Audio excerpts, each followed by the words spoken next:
Pour conclure, nous allons vous prouver si le Coran vient bien de Dieu. Car comme il a été dit, si celui-ci provient de Dieu, il doit contenir des miracles. Et si vous lisez le Coran, vous verrez qu'il contient des informations qui ne pouvaient être connues à l'époque, c'est-à-dire il y a 1400 ans.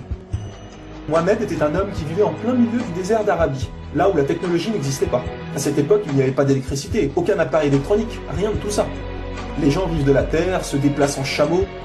Personne n'avait inventé ou même pu imaginer les choses telles que les sondes, les scanners, les satellites, etc. Et pourtant, dans le Coran, nous pouvons lire « Sous l'eau, il y a des endroits où il y a de l'eau douce et de l'eau salée. Et entre les deux se trouve une barrière invisible qui empêche les deux eaux de se compénétrer. C'est-à-dire que le sel de l'eau salée ne va pas dans l'eau douce. Ces barrières les empêchent. Les océanologues comme Jacques-Yves Cousteau ont découvert cela récemment grâce aux sous-marins où ils ont pu faire des prélèvements d'eau, etc. Qui, il y a 1400 ans, en plein milieu du désert, pouvait savoir qu'il y a des barrières invisibles dans l'océan? Il est écrit dans le Coran que l'univers est en expansion continuelle, c'est-à-dire que celui-ci ne cesse de grandir. Les étoiles s'éloignent les unes des autres constamment. C'est en 1920, grâce aux appareils très perfectionnés, tels que les télescopes puissants, que nous avons pu savoir que l'univers était en expansion continuelle. Qui, il y a 1400 ans, pouvait connaître cette information? Nous savons aujourd'hui que les montagnes sont comme des piliers et possèdent des racines.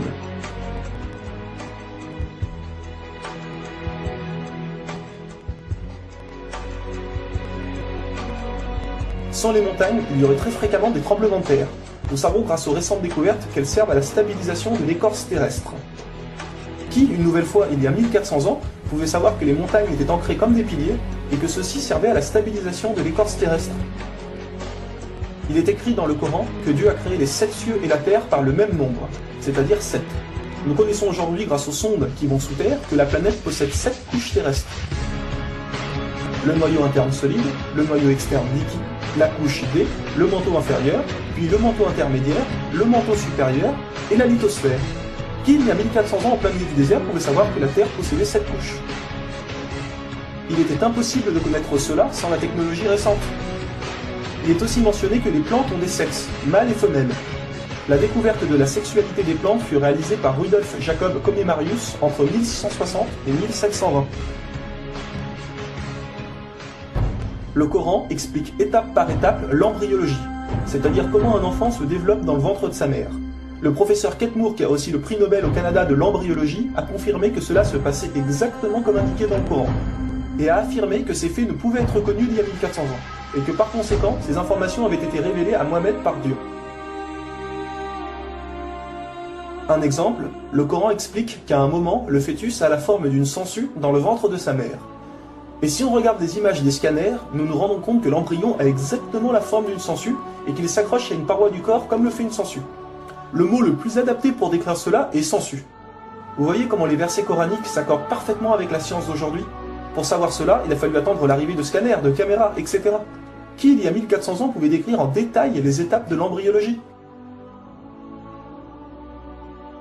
Pour ceux qui pensent que le Coran copie certaines civilisations, il faut savoir que certaines personnes auparavant avaient fait des suppositions et avaient pensé des choses qui se sont révélées vraies, mais ont aussi fait énormément d'erreurs, et que soi-disant le Coran les avait copiées. Donc par exemple, si vous prenez un mauvais élève qui copie sur un bon élève, si le bon élève a 18 sur 20, est-ce que le mauvais élève va avoir 20 sur 20?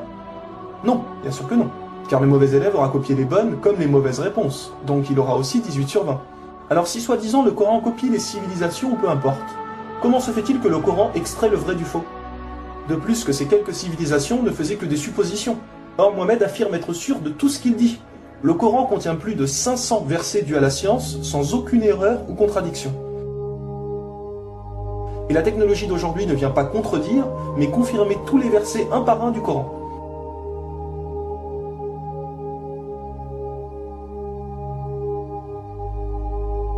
Il est écrit dans le Coran que les fourmis parlent.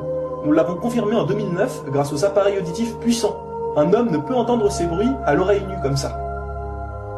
Nous savons aujourd'hui que dans la plupart des pays, il est interdit d'avorter au bout de 3 à 4 mois. Car après 4 mois, la science explique que le bébé commence à vivre, et que cela donc est considéré comme un crime. En islam, il est dit que Dieu insuffle l'âme dans le corps du bébé au bout de 120 jours, donc 4 mois. Comme par hasard au même moment que quand la science démontre que c'est à cette période que la vie du fœtus commence. Pour savoir que la vie du bébé commence à 4 mois, il a fallu attendre une nouvelle fois l'arrivée de scanners, IRM, caméras miniatures, etc. Qui, il y a 1400 ans, pouvait savoir que le bébé commençait à vivre au bout de 4 mois? Nous savons qu'au début du monde, il y avait seulement une nébuleuse primaire, compactée en une seule masse et qui a explosé, ce que nous appelons aujourd'hui le Big Bang. Le déroulement du Big Bang est pourtant écrit dans le Coran. Le Big Bang a été découvert au XXe siècle, alors que le Coran a été écrit au 7e siècle.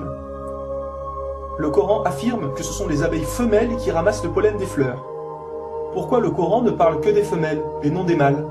Eh bien, la science a découvert récemment qu'effectivement les femelles possédaient des organes que les mâles n'ont pas, et ceux-ci ne peuvent pas collecter le pollen des plantes.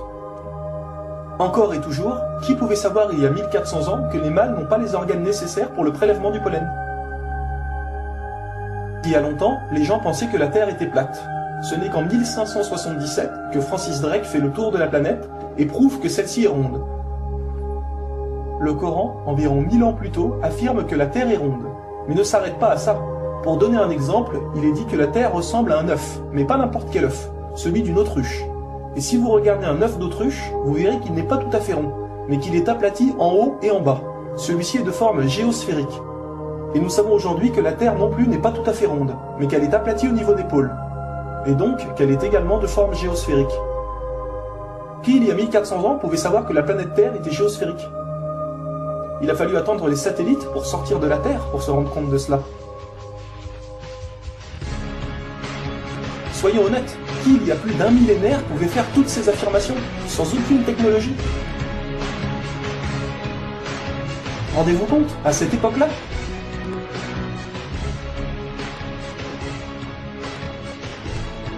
Et soyez conscients que je n'ai donné que quelques exemples, il y a plus de 500 versets qui parlent de science sans aucune erreur. Le Coran parle d'astronomie, de biologie, de physique, de géologie, etc. Ça ne s'arrête pas là. Le Coran ne comprend pas seulement des miracles scientifiques, mais des miracles linguistiques ou numériques. Par exemple, le mot terre apparaît 13 fois dans le Coran, et le mot mer apparaît 32 fois. Additionnez 13 plus 32, cela vous donne 45. Si l'on met cela en pourcentage, 32 fois le mot mer sur 45 donne 71%. Et c'est exactement le pourcentage que la mer recouvre sur la surface de la Terre. La mer recouvre 71% de la surface de la planète. Et 13 sur 45 donne 29%. Et c'est exactement le pourcentage que représente la Terre sur la surface de la planète. Croyez-vous vraiment que cela vient du hasard? Le mot paradis apparaît 77 fois. Et devinez quoi? Le mot enfer apparaît aussi 77 fois. Le mot foi apparaît 25 fois.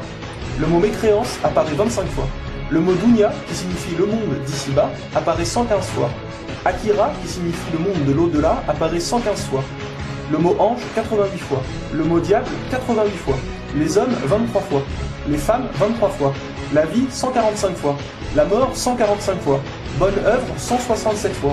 Les péchés, 167 fois. Les 7 cieux apparaissent 7 fois. Et il y a encore plein et plein d'autres exemples.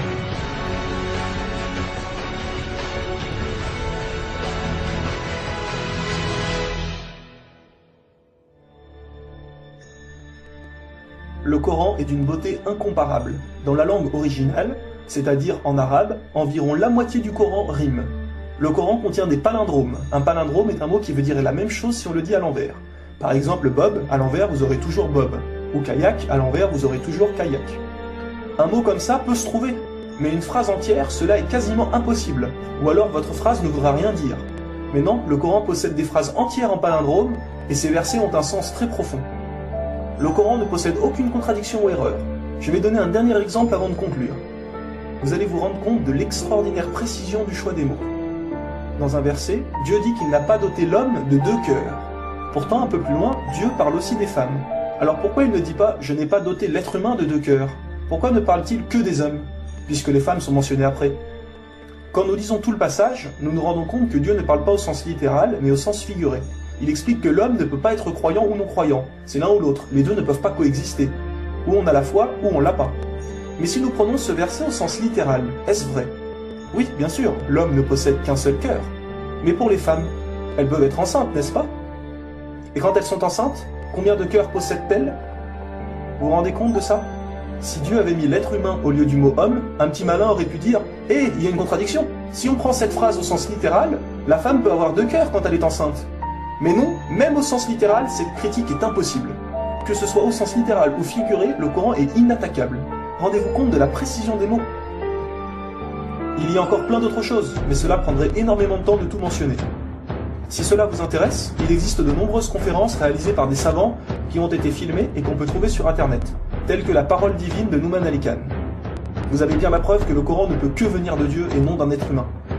Comment se fait-il que la technologie d'aujourd'hui, la plus développée qui soit, ne puisse créer un seul animal ou plante? Ce que Dieu a créé, nous sommes incapables de le réaliser. Tout ce que nous construisons ne sont rien en réalité face à la nature. Dieu dit dans le Coran, pour ceux qui recherchent des preuves, regardez autour de vous, regardez la nature, l'être humain, l'eau, le soleil. Il y a là des preuves pour ceux qui réfléchissent.